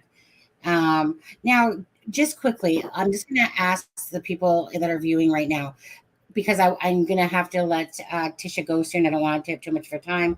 She is in an hour difference, so she's at 10:08 right now. If there's any questions that you want to put out there before she heads off. So let's see. Okay, sorry about that. I can't really turn it off right now. So from that interview that we watched with you in it, or from anything else, what is there anything for yourself, Tish, that you wanted to kind of like bring awareness to, talk about, whatever, anything to do with the Suzanne Morphew case, just anything? Is there anything at all that you can think of that we haven't? I think we've touched on everything. It's just, everybody, to me, just needs to keep the faith in the people that we've got looking over this case. El Paso County, the coroner's office, is probably one of the best in Colorado. So we do have the best on there. I don't know where it's going to be tried at when they do find the person that did this, or if they find the person that did this. So again, we have to have faith in them. So just get behind your whoever is looking at this case, and support them, because they've worked hard. And I know Chaffee County, the sheriff's office, and the CBI and FBI, I know they've never stopped looking. I've ran into a few of them, I've called, so they've never stopped looking. But at 3 years, when they don't find her, obviously it becomes a cold case. So that's just part of, what happens. And then, then her body's, found. So, it's great news. And, again, sad news, great news, and we also pray that Edna, is found here soon also, because that was the whole reason that Suzanne was found. Her grace, however you want to think about it, presence helped them find 2 other people. I want to say that again. So Lauren Scharf had posted that beautiful comment from Melinda. And if I'm not mistaken, I'm pretty sure I just seen her recently. I think it might have been on Surviving the Survivor. I just remember seeing her, and I think it was that show. I could be wrong. Anyways, but I believe it was that show. And again, it's just, I'm glad that there's closure in the sense of them finding the remains. That was a beautiful statement she had put out. I must have said Edna's name at least 20 times, I swear, in reading that comment, because, again, it was because, and the universe, coming back at us and aligning that Suzanne Morphew, and then that James Montoya, and, that a couple of cases have been at least resolved in the fact of being able to let the families know that their loved one has been found. I just, it really, honestly, my say personal thoughts, like, I'm just pissed when people like Suzanne Morphew, she didn't deserve, these people did not deserve to die at the hands of somebody else. And absolutely, the 2 girls are left without a mother, the brother and sisters, and, and stuff like that are left with, without a sister, a daughter, and then the grandpa, remember, I can't think of his name off the top of my head. And then he ended up passing away. Gene. Gene passed away right after the search. Gene. It was terrible. Now, I want to say he passed away on Remembrance Day, if for some reason. It was a special day, I remember, I because think it was Remembrance Day. yeah, Barry had just, I mean, gosh dang, Andy had just left here, and it was a huge disappointment for everybody, especially him, and then not, but I don't know, I think it was just a few months later, Yeah. we really wanted to find closure for her dad. I think that's where the biggest disappointment came in, was like, we really wanted closure for her dad more than anything at that point. Obviously for other family members too, but her dad was like really important to all of us that, were Yeah. searching. But, and then after that, I think it just, it was just, unfortunately, it just didn't happen the way that we all wanted it to happen. I was right. It was November 11th, Remembrance Day. Okay. And the reason why I remember that, because my grandma, she's passed on now too, but it was on Remembrance Day. And I Okay. remember thinking about the significance of how, like, meaning again, stars aligning, that literally on Remembrance Day is when he passed. And like I said, I associated that with my grandma because that was her birthday. Right. So it just seemed like these little gifts were kind of given with Suzanne along the way, kind of like you're talking about the butterfly that landed on your, heart for like 45 minutes, the stars aligning. And then to me, like Remembrance Day. So I was taking that really as, what a perfect day, because remember Suzanne Morphew, and he happened to pass away on Remembrance Day. Just meaning it was significant to me because that's how, whether or not somebody else feels the same, that's how I felt about it. And I just thought that there's, it's sad because, of course, I'm so sad that he passed away before giving the answers. But yet, by the same token, at least the way I feel inside is that now he's with Suzanne in a sense, and they're together up there. So that's where I always know that I'm, like, for me personally, not anybody else's personal opinions on their religious beliefs or whatever. I don't really have religious beliefs. Right. I just believe in certain things, and I believe that from my own experience, like I was telling you before, that Suzanne and her dad are together now, and that just like Abby and Libby from Delphi and stuff like that, I see that side of it. So that's why for me, like on earth, like when that expression, like we're just a vessel and that our souls kind of like live on. So for me, I know that, but each to their own on how they feel about that. So that's what brings me some self, happiness in a sense, is if depending on what your belief is. So, so for that, I'll say I'm grateful for, but for on earth, because the biggest heartache is when something happens to a loved one. And this is where Christmas, I remember making this beautiful Christmas tribute video with this amazing song. And I can't remember, it was just a beautiful song that I think the gentleman that wrote it, it was about this other person, like that they lost their daughter or something like that at Christmas time. So he wrote this song like in honor of her. And so I used it in the Suzanne Christmas one. I think anyways, it was a beautiful video. I don't even know if I have it up or not, because it might have been, the song might have gotten copyrighted. I can't remember. But at that time, I this as well. Like I didn't even monetize till I was like 2,000 something subscribers. So I kind of went through videos and just kind of took certain ones down because, with YouTube to monetize, can't really have all this copyrighted stuff and whatever. And like I said, so for me, the Christmas tree is always like that one memory when I think about Suzanne, and then which triggers me to think about, you. And I believe Carla was in that picture, if I'm not mistaken, where it was you and was it Carla? I believe that one was probably Dieta. So Dieta was one of the first ones that helped with everything in the beginning. Okay, then it was her. Yeah. And I was just like, I love Christmas. And so to me, like I said, that's why that has stuck out for me, is just that beautiful tree that you put, like that you, like I said that you'll be doing every year along with the vigil. So let me just quickly see if anyone's asked any questions. Did anyone,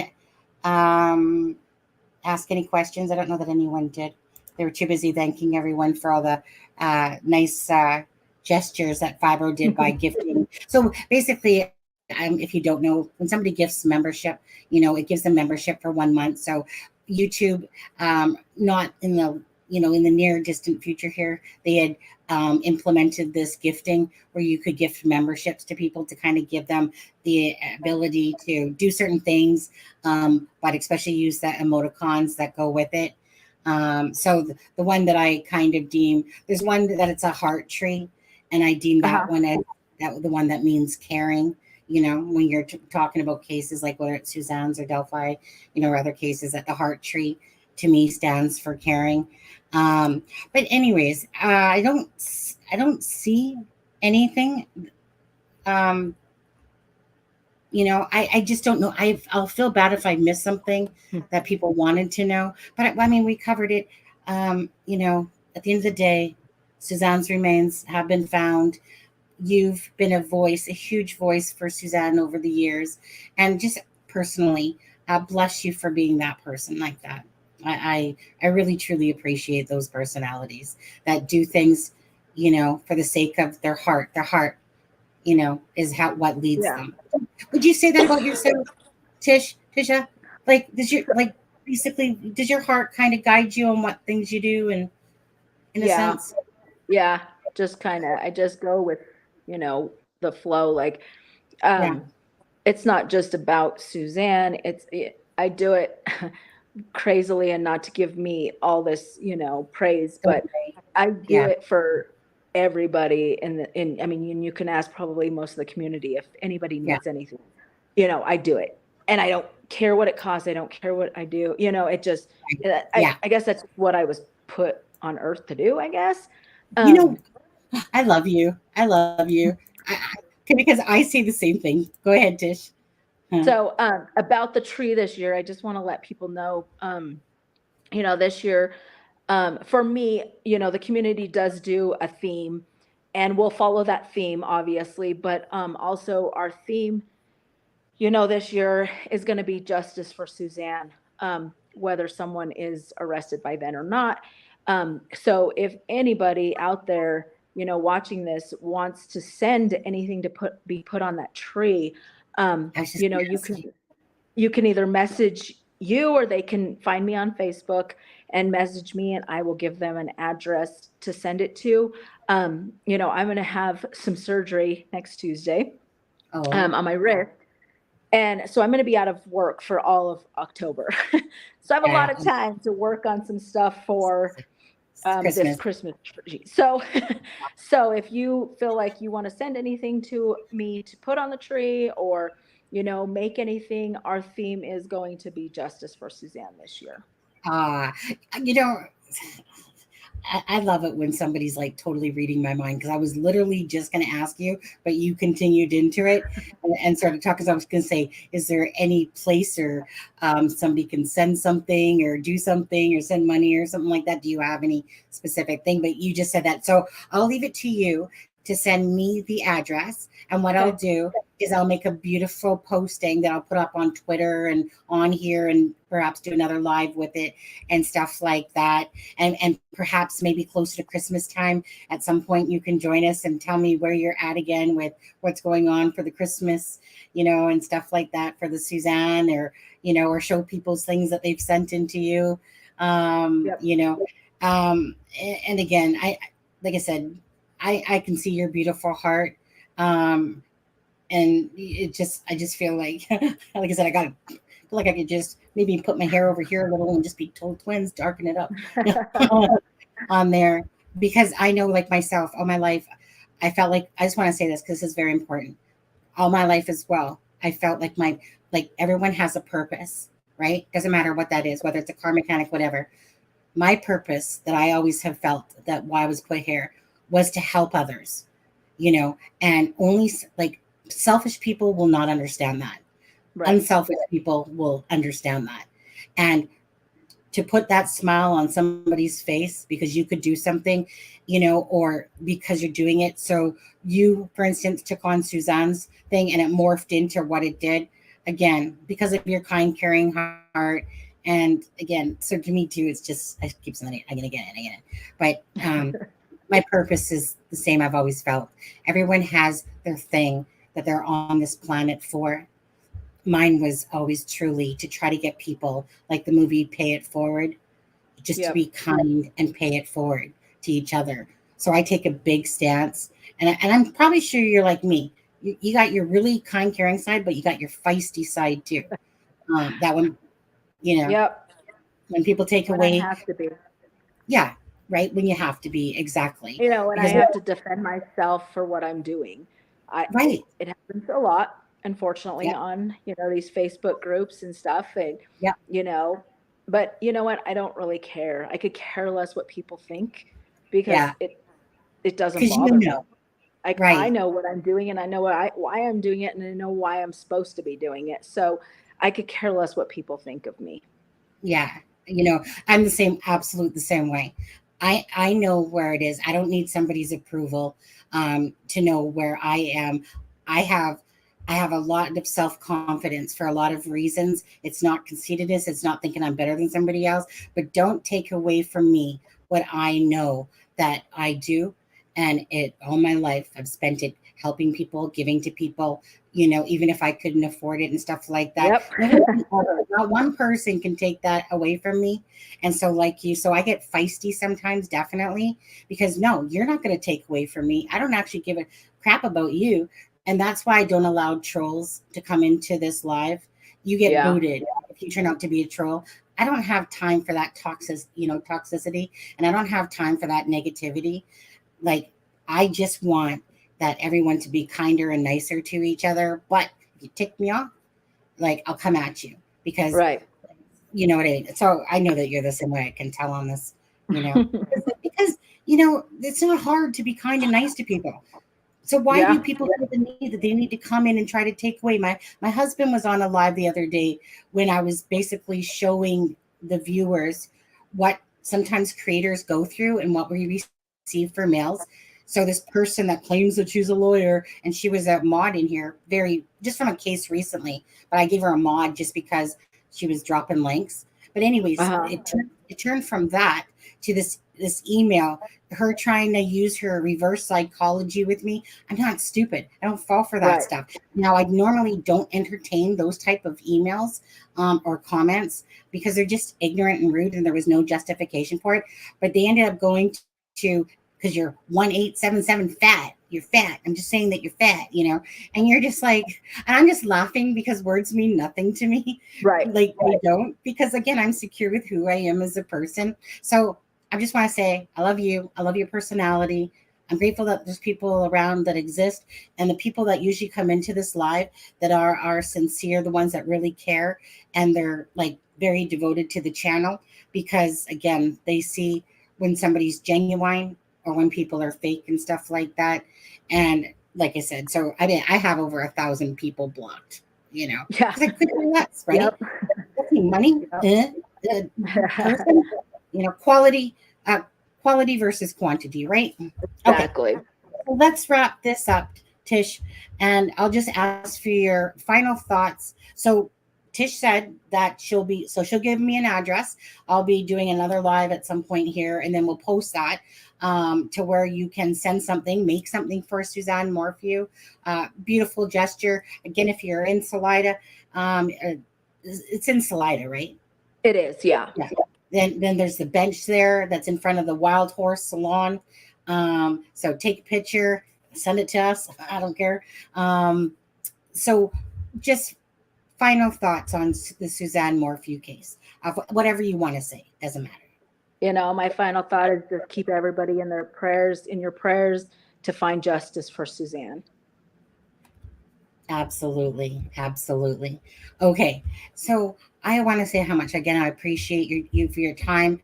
I was trying to go for an hour and a half, but It's okay. went a little bit over. Thank It's you guys. Yeah. So thank you again. Have you been on anybody else's? I've seen you've been on news stations, but have you been on anybody else's? I've been with AK and a few of them. Okay. And then Yeah. I will be here soon with John from Indiana. He's got a podcast, Oh, okay. I can't remember what it's called, but it's a true crime one also. He's asked me several times to be on it, and we just haven't coordinated. Yes. You know, Yeah. as you know, I get off work sometimes super late. So Okay. there's runs, I think, at like 6 o'clock, which is not feasible enough for me. Right. But I probably more than likely will be on his because he did come for the search. So I got to meet him. And he's pretty good guy. I really Yeah. do like him. So, you know, I pick and choose who I want Yeah. to be with because, Yeah. you know, Yeah. Right. I just, you know, so, you know, Right. It has to be organic. I've met a ton of people over the, you know, this last 3 years that are great. Like, Yeah. so, you know, so, I just really don't get into the YouTube stuff very much. Yeah. So Well, I definitely appreciate this because again, Suzanne has meant a lot to me. And like I said, you are like one of the first people that stands out to me from the Suzanne Morphew case. And although I haven't really done many lives on it, hence why if I did, there'd probably be a lot more people in here right now, but they'll just have to go. And it's because I went over to Delphi, but never forgetting Right. about Suzanne's case in a sense. But like I said, you know, for me, I really wanted you, you know, without saying little news clips that show little pieces of you Yeah. and stuff like that. I really just wanted you to speak in your thoughts because I know that you have been a voice for Suzanne. And whenever someone becomes such a voice and does all that work, you know, that person's very much worth, you know, noting to me.